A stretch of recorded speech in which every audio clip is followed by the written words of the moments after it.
Hello everyone, అందరికీ నమస్కారం. This is Venkata Kishore Chanam Shetty. Welcome to our channel political comment. ఆంధ్రప్రదేశ్లో YSR Congress party 151 నుంచి 11 సీట్లకు పడిపోవడానికి ముఖ్యమైన కారణం నన్ను అడిగితే నేను చెప్పేది మద్యం policy. YSR Congress party follow అయిన లిక్కర్ పాలసీ వల్ల ఎన్ని ఫ్రీ స్కీమ్స్ ఇచ్చినప్పటికీ కూడా సామాన్యులు ఎవరైతే రోజువారీ కూలి పనులు చేసుకునే వాళ్ళు ఉన్నారో, ఎవరికైతే ఈ లిక్కర్ కన్జంప్షన్ హ్యాబిట్ ఉందో వారందరూ కూడా ప్రభుత్వానికి వ్యతిరేకంగానే ఓటేశారు. సో అలా మద్యం సేవించే వారందరికీ కూడా వైఎస్ఆర్ కాంగ్రెస్ పార్టీ శత్రువులా మారిపోవడానికి ముఖ్యమైన కారణం ఎవరు అంటే, త్వరలోనే ఈ విషయం మీద మనకి క్లారిటీ వచ్చే అవకాశం ఉంది. విషయంలోకి వెళ్ళే ముందు మీరు ఇంకా మన ఛానల్ని సబ్స్క్రైబ్ చేయకపోతే సబ్స్క్రైబ్ చేయండి, వీడియోని లైక్ చేయండి.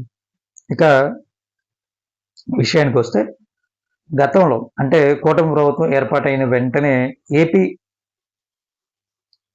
AP beverages corporation MD Vasudev Reddy గారిని అరెస్ట్ చేశారు. సో వాసుదేవ్ రెడ్డి గారిని అరెస్ట్ చేసిన తర్వాత విచారణలో భాగంగా ఆయన వైఎస్ఆర్ కాంగ్రెస్ పార్టీలో ఉండే కొంతమంది పెద్దల పేర్లు చెప్పినట్లుగా తెలుస్తుంది.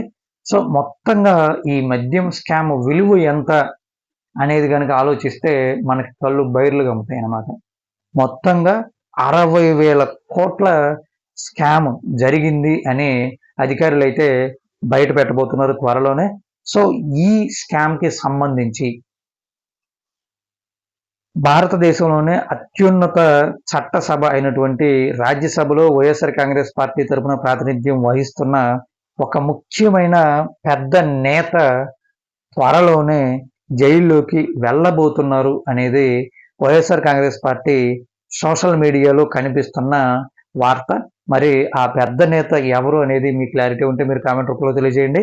నేనైతే త్వరలోనే మీకు తెలియజేస్తా ఆ విషయం.